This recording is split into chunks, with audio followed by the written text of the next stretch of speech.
Hello hi friends. காலைல எந்திரிச்சு tea போட்டு குடிச்சிட்டு பிரேக்ஃபாஸ்ட்லாம் முடிச்சாச்சு. குளிக்கணும். கொஞ்சம் கிளைமேட் வந்து என்னென்னு தெரியல, நல்லா வெயில் அடிச்சு திருப்பி வந்து மழை மேகமாக இருக்குது. அதனால் கொஞ்சம் நேரம் கழிச்சு குளிச்சிக்கலாம்னு சொல்லி விட்டுட்டேன். இப்போ பார்த்திங்கன்னா துணியெல்லாம் அயர்ன் பண்ணணும்.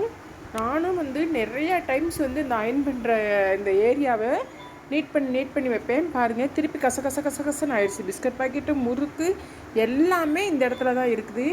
எனக்கு பார்த்திங்கன்னா இவ்வளோ சேரீ வந்து அயர்ன் பண்ண வேண்டியது இருக்குது. இதை கடையில் கொடுத்தோம். பார்த்திங்கன்னா இந்த மாதிரி புடவைகளுக்கெல்லாம், காட்டன் புடவைக்கெல்லாம் 40 ரூபா 50 ரூபான்னு கேட்குறாங்க. இந்த மாதிரி பூனம் சரி இந்த மாதிரி இதுக்கெல்லாம் வந்து 30 ரூபா கேட்குறாங்க. உங்கள் ஊரில் எப்படி கேட்குறாங்கன்னு தெரியல. உங்கள் ஊரில் என்ன ரேட் கேட்பாங்க அப்படிங்கிறத கமெண்ட் பாக்ஸில் மென்ஷன் பண்ணுங்கள். இப்போது நான் இதெல்லாம் கொடுத்தேன் அப்படின்னா எனக்கு இந்த 1 2 3 4 5 6 ஒரு 7 8 புடவை இருக்குது.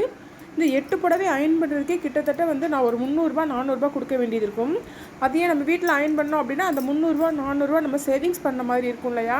அதனால் நான் இப்போ அயர்ன் பண்ண போகிறேன். இதெல்லாம் நீட்டாக எடுத்து வச்சுட்டு அப்புறம் எல்லாமே அயர்ன் பண்ண போகிறேன்.